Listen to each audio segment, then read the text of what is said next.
Okay, this video covers the public key encryption technology known as PGP. We're dealing with encrypted email and encrypted files being sent across the internet. So once you install PGP Desktop, you'll have to actually create a new PGP key, and it'll ask you a bunch of questions here.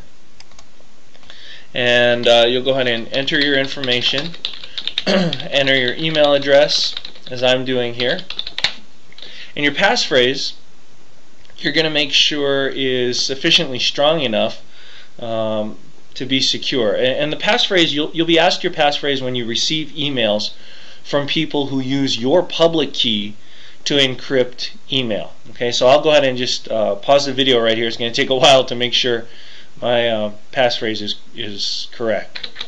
Okay, I've finished typing in my passphrase. I'm going to go ahead and hit next. It's going to generate a public and private key for me. I'm going to hit next again and hit done.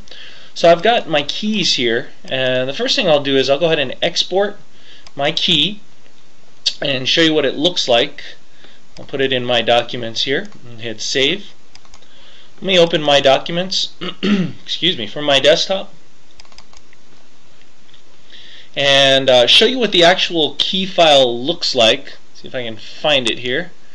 I'll use Notepad to open it, and you can see that the public key itself is just a bunch of gibberish, right? So what I would need to do is I would need to start an email and attach this to an email message. Now the reason I'm doing that is in order for people to send me an email that is secured and locked specifically for me, they need to know what my public key is.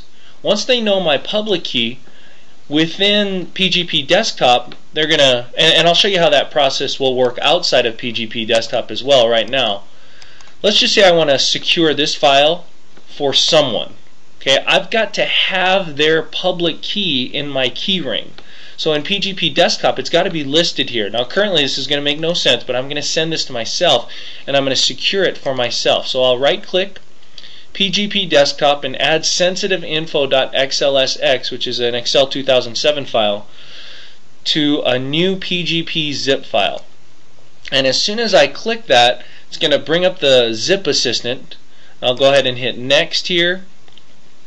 I have keys for all recipients, and I'll go ahead and select them, and again, this is going to make no sense, but I'm going to add myself to the list. Okay, but normally in your key ring you'd have a bunch of people here on the left hand side to choose from, and I'll hit next, and I'll go ahead and hit next as well and finish.